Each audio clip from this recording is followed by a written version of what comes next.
What's up guys? Welcome back to my YouTube channel at kung first time ka pa lang po sa channel na ito, mag-subscribe ka na po at i-click ang notification bell nang sa gayon ay maging updated ka sa mga bawat upload ko ng video tungkol sa mga government inquiries, mga tutorials at mga current events.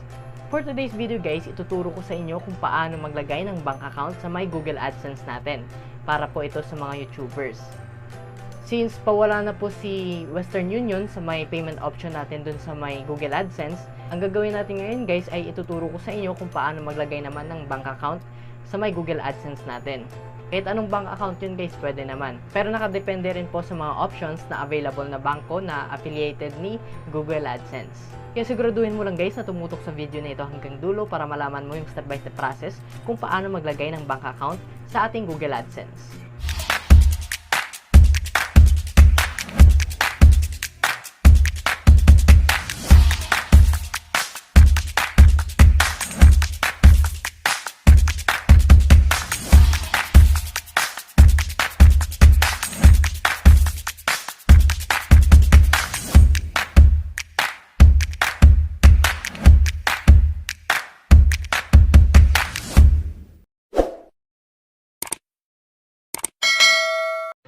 Okay guys, let's start. Punta lang tayo sa ating Google Chrome at i-search nyo lang po yung googleadsense.com. Ayan, may lumabas at i-click lang natin yan. Bali, ito yung pinakabungad ng website ng Google AdSense guys. Para makapag-login, click nyo lang guys yung mag-sign in. At kapag nakagawa ka na ng account sa Google AdSense guys, automatic ganito na po kaagad yung lalabas. Punta lang tayo dito guys, gilid, at hanapin lang natin yung payments. Ayan, wait na lang natin yung loading. Ayan, lumabas na kaagad guys.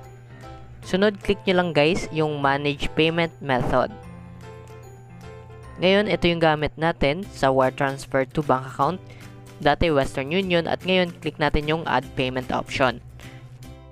Click nyo lang yan guys yung add new wire transfer at kailangan lang natin i-fill out dito yung mga information na hinihingi. Huwag po yung check details kasi matagal po yun. Check po yung ibibigay dun. Next guys, i-fill out nyo lang po dyan yung pangalan ninyo. Kung ano po nakalagay sa bank account ninyo, yan po yung ilalagay natin dito na pangalan. Next naman, bank name. Kung anong bangko po yung ginagamit ninyo. Halimbawa, BDO, BPI, at iba pang mga bangko. Next naman, Swift BIC. Sa Swift BIC, ituturo ko yan sa inyo mamaya kung paano kumuha nun. Sunod naman, account number. Kung anong account number mo po na ginagamit sa bangko, ganun din po dapat ang lalagay mo dito. At siguraduhin mo lang din guys na tama ang lalagay mo dito para walang mali. Para hindi maligaw yung sahod mo sa may YouTube. Sayang din kasi yun kung maligaw, tsaka mahirap na. Next naman guys, sa retype account number. Ayan, retype mo lang yan guys, madali lang naman. Copy-paste pwede naman po. Next guys, sa pagkuha ng Swift code, ituturo ko na sa inyo. Halimbawa, BPI yung bangko ninyo, type nyo lang po BPI Swift code. Automatic may lalabas na po yan dyan kaagad. Ayan, yan po yung mga listahan ng mga Swift code ng mga bangko. At nandyan din po yung Bank of Commerce, Bank of the Philippine Island, Banco de Oro Unibank, China Bank, at iba pang mga bangko. Yan po yung Swift code.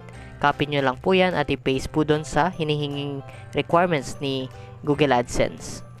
Next, kapag naka-paste mo na guys, i-retype mo lang po yung account number mo kagaya ng sinabi ko kanina. Next naman, sa may intermediary bank as your bank, kahit wag na po yan guys, wag nyo na po yan lagyan, optional lang naman po yan. Ganon din po sa may intermediary Swift BIC, optional lang din po yan. Sa may FFC or FBO as your bank, laktawan nyo lang po yun dahil hindi naman siya importante. After nyo mag-fill out ng mga information guys, click nyo lang po yung set as primary payment method. Kasi kapag isi-set nyo na po yan, automatic na dun po magsisend sa bangko natin na na-register dito si YouTube or si Google AdSense para sa sahod natin buwan-buwan.